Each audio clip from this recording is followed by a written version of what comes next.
আল্লামা কবি ইকবাল বলেন, উঠো, এ দুনিয়া ঘুমিয়ে থাকার জন্য নয়। এই কথাগুলো শুধু কবিতা নয়, এটা একটা ডাক, ঘুমন্ত জাতির জন্য এক জাগরণের আহ্বান। কবি ইকবাল দেখেছেন, একটি জাতি শুধু অতীতের গৌরব নিয়ে বেঁচে আছে, কিন্তু বর্তমানের জন্য কিছুই করছে না।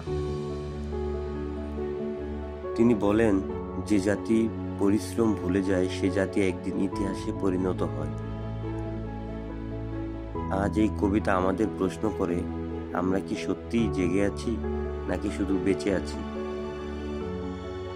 ইকবাল আমাদের শেখান, উঠে দাঁড়াও, নিজের দায়িত্ব বুঝো।